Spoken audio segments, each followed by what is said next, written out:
Yeah, what's up, man? Hope y'all having a blessed one. Back with another one right here. We got Cannibal wife murdered husband for Thanksgiving meal.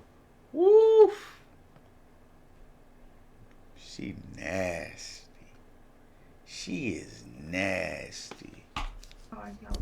She had fried the head in a deep fat fryer.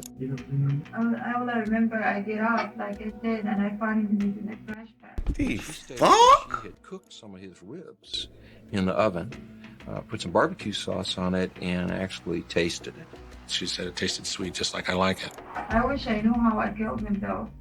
This seemingly composed lady was 23-year-old Omema Ari Nelson, who had just discovered her 56-year-old husband, William Edwin Nelson, otherwise known as Bill, dead, and appeared unable to fully process the situation. However, what awaited everyone was far more sinister than anyone could imagine. The downstairs neighbor heard the garbage disposal running and grinding the entire weekend. Like a motor under stress. However, only if she could have stopped just at the killing of her husband on Thanksgiving Day of November 28, 1991.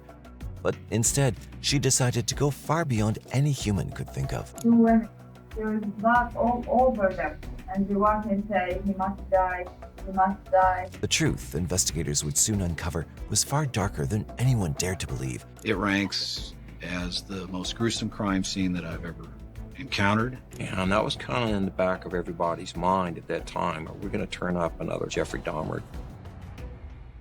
On December 1st, 1991, a frantic call to U.S. Emergency Services set off a chilling investigation into a murder that would haunt Orange County forever. Jose Esquivel, a friend of Omema Nelson, reported that his friend had killed her husband, who reportedly abused her and was now offering him $75,000 to help dispose of the body. The police quickly mobilized, racing to uncover the truth behind this horrifying claim. When officers located Omema driving her husband Bill's red 1975 Corvette, they found eerie trash bags in the vehicle. Bill Nelson, as he was known, had been reported missing after failing to show up for work following Thanksgiving weekend. They stopped her car and sorted through the stuff kept in it as Omema looked on quietly. In the car, they found something unsettling, which further investigation determined to be human flesh. This shocking discovery led to Omema being immediately taken into custody for questioning, where she seemed fully cooperative.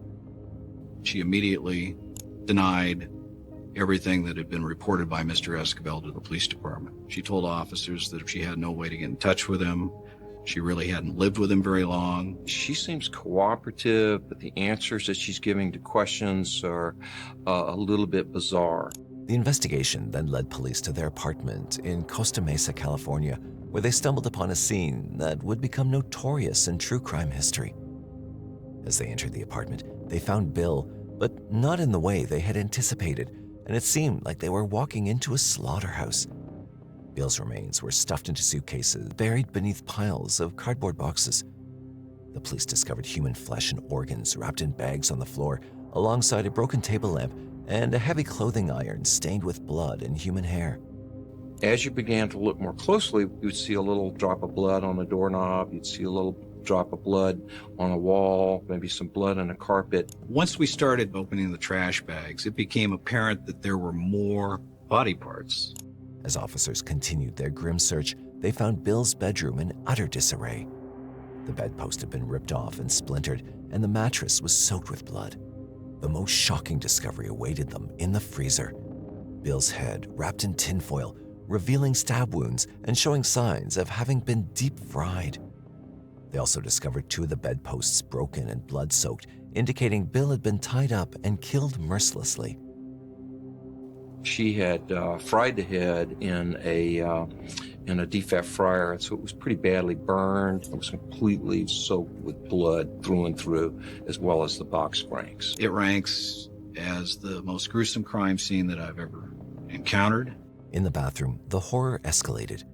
Bill's chest and torso hung over the bathtub, skinned and carved, left to bleed into the tub as if it were a butcher shop. His body had been castrated. Moving into the kitchen, police found pots and pans left on the stove containing what appeared to be a stew.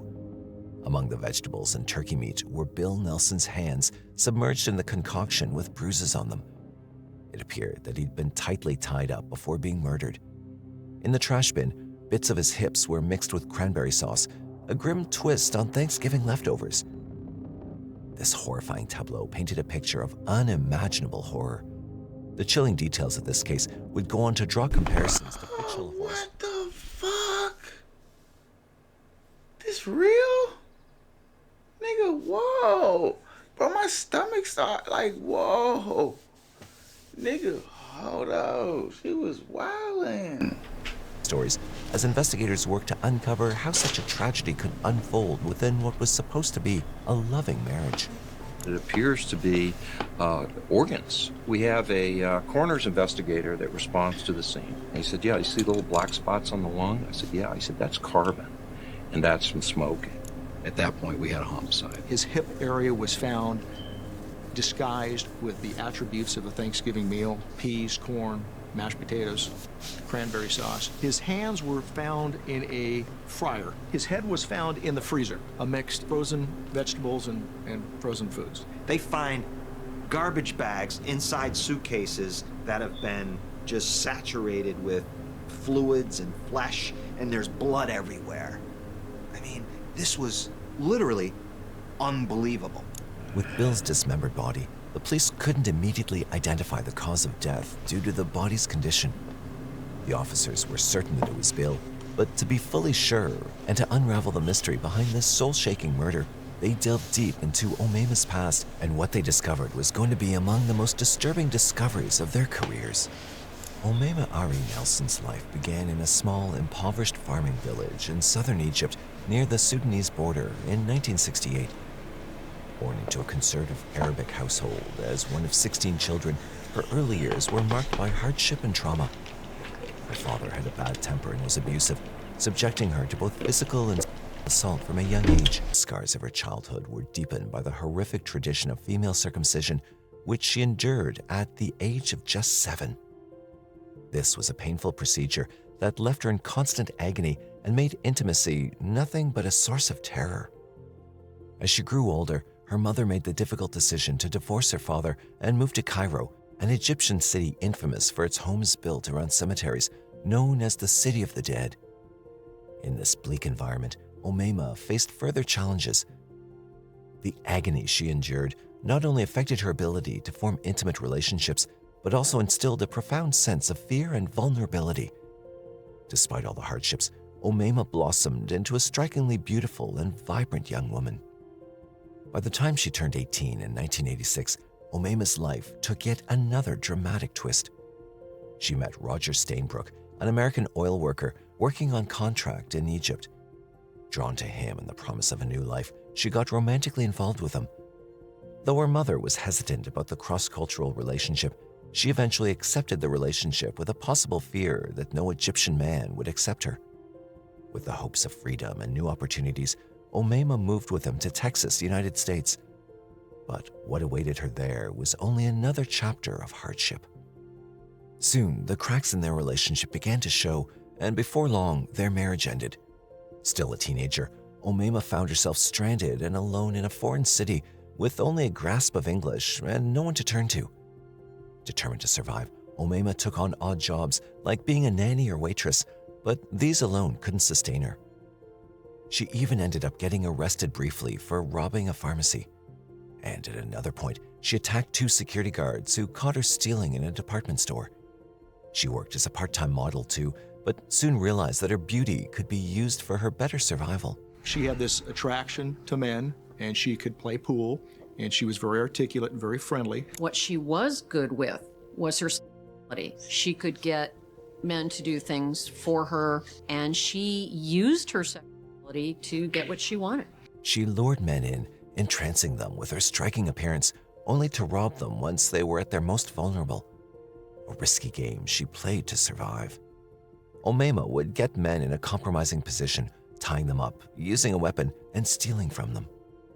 She robbed multiple men with this tactic, but no one came forward to report against her as the officers believed they were embarrassed. She made her living out of these things until in October 1991, she met 56-year-old Bill, who seemed to be a generous and kind man to her. He was an ex-Marine and ex-pilot and now worked part-time as a computer programmer and messenger at Cannon Mortgage in Tustin. Shawty was wildin'. Much like she met the other men at a Costa Mesa bar near his home. He coddled her and caressed her and treated her like a lady.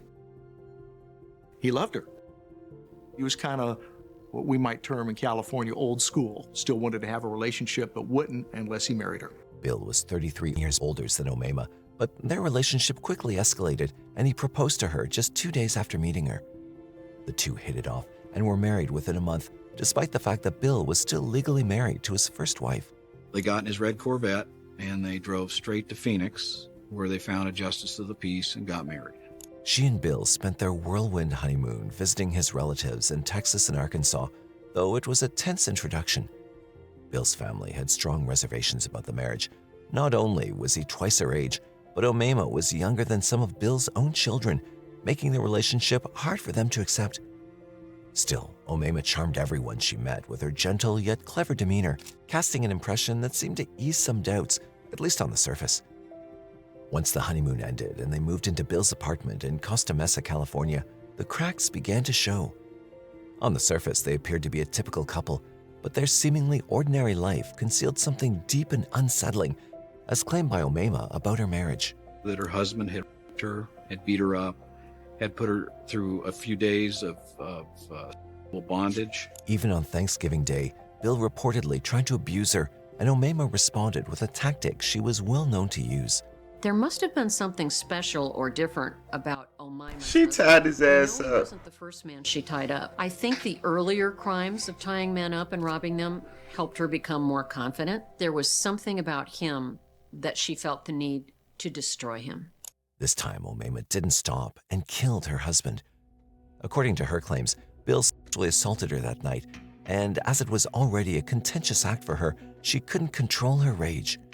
Omema took a knife and stabbed Bill repeatedly before beating him to death with a clothing iron. She got mad and hit him, and then ended up saying, "Oh my God, he's now knocked out," went and got a knife and stabbed him. And then she goes, "Uh-oh, what am I going to do with the body?" After committing this heinous crime, she did something which was way more terrifying than killing her own husband. For a woman to deliberately murder is rare enough. For a woman to dismember a murder victim is far more rare. She was depraved to her very bones.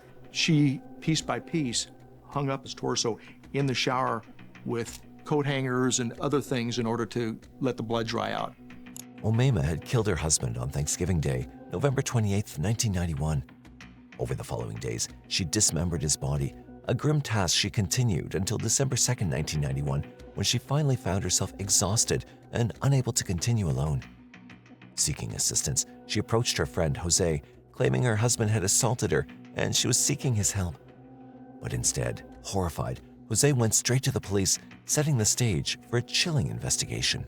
She said that she'd cut up her husband and put him in trash bags and needed some type of a truck or a vehicle to help her get the trash bags and dispose of them. Now, it was crystal clear to the officers that the body they'd found indeed belonged to Bill, and his wife was the murderer, but her claims indicated otherwise. Omema's claims of assault further seemed to be true with the marks on her body, but at the same time, she did something that made her suspicious. Omema was obviously distraught. She was very upset, as if she'd been crying. She had visible injuries to her face and her breast and her arms. Although Omema denied any help, the officers sent her for a medical examination to determine the actual cause of her injuries. She was sent to the hospital for a sexual assault examination, and also to document all these injuries. She has a lot of lacerations and contusions and bruises on her body. The investigators also contacted Bill's stepdaughter to discover anything unusual they could have noticed. It turned out he did contact her before being killed by his own wife.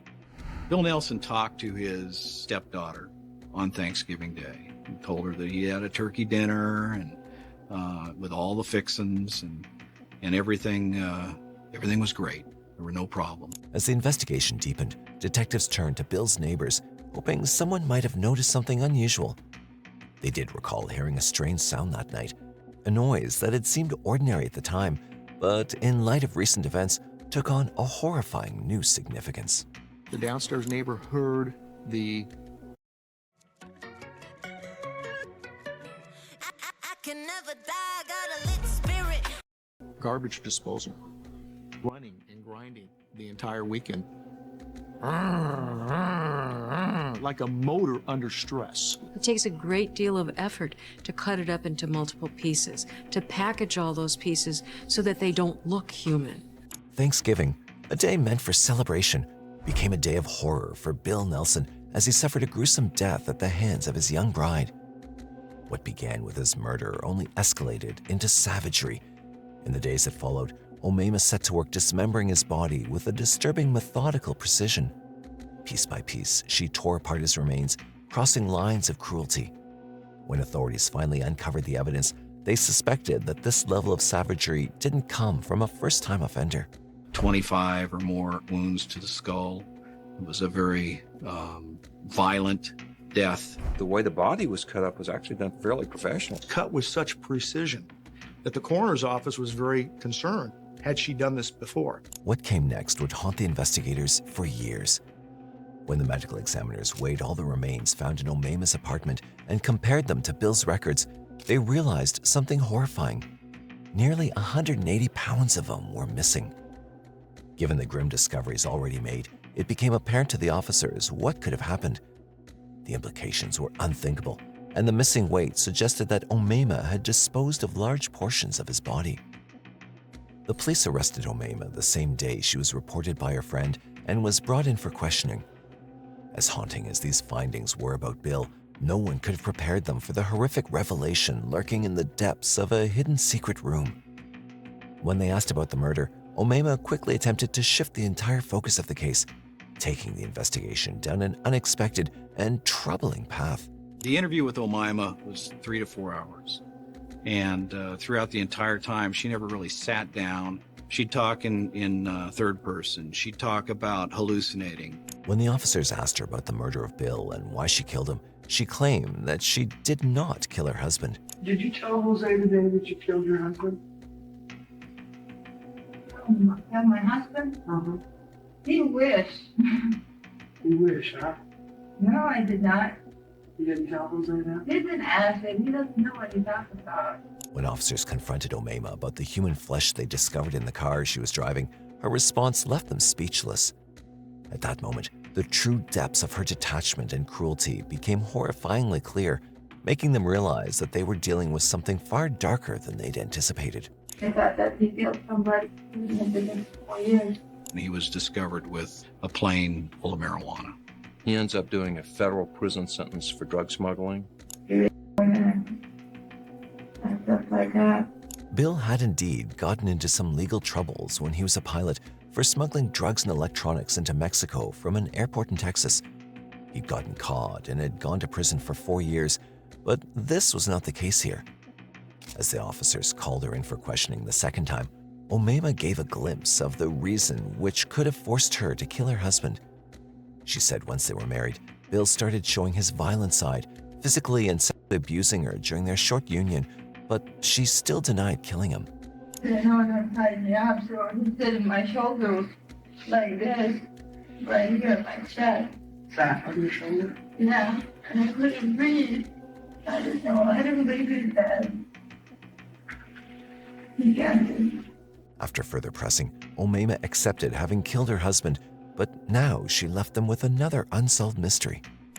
I have confession. I'm sorry? I have confession. I don't remember how I killed him. You don't remember? All I remember, I get up, like I said, and I find him in a trash bag. I wish I knew how I killed him, though. Something inside me told me that I had to do it, like demons. By now, it was becoming clear to the officers that Omema was suffering from mental illness, possibly because of her traumatic past. She then claimed something that further corroborated this suspicion. 2 women, there was blood all over them, and they walk and say, he must die, he must die.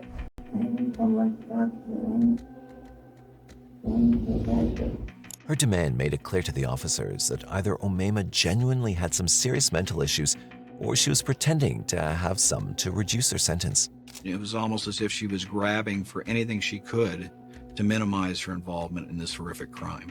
Their suspicion she was only claiming to be psychotic to reduce the punishment was further corroborated by the fact that this was not the first time she'd committed something like this. She produced a handgun and threatened to kill him if he didn't give her more money. These speculations became even more concrete when her medical report arrived. In the report, it was clear who was the attacker and who was the victim between Omaima and Bill. The cuts on her body and her feet, her hands, her legs were consistent with somebody that had dismembered a human body. This report also revealed that Omaima was not forced to get intimate. Then her psychiatrist made a shocking claim that left everyone in nothing but horror, and everyone was forced to doubt their loved ones. She stated that she had cooked some of his ribs in the oven, put some barbecue sauce on it, and actually tasted it. She said it tasted sweet, just like I like it. Omaima was charged with first-degree murder, cannibalism, and evidence of premeditation for killing Bill for financial gain. The trial that followed was nothing short of a media spectacle. The gruesome details of the crime captured the public's morbid fascination. Omaima's trial began on December 1st, 1992, almost 1 year after Bill Nelson's murder. Even in the court, she claimed that it was her mind playing games on her and that the hallucinations had made her do this. She claimed that she couldn't even recall the moment of the murder or anything related to it. I don't know where to go or who to call or what to do.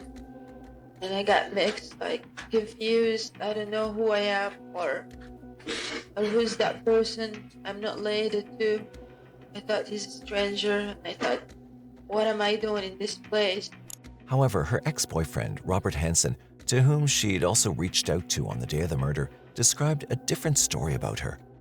And she pulled the gun out, and she put the gun to my face and said she wanted, for me to give her money. Omaima's psychologist also testified in her favor and put forward the state of her mental health. She explained how she was becoming delusional. I found Omaima to be soft-spoken. I found her to be rather childlike. She was frequently very sad and often tearful. She began to fantasize that she was descended from ancient Egyptians. The defense never argued that Omaima did not commit the murder, but instead, they focused on the fact that she committed this crime due to hallucinations and because Bill was abusive to her.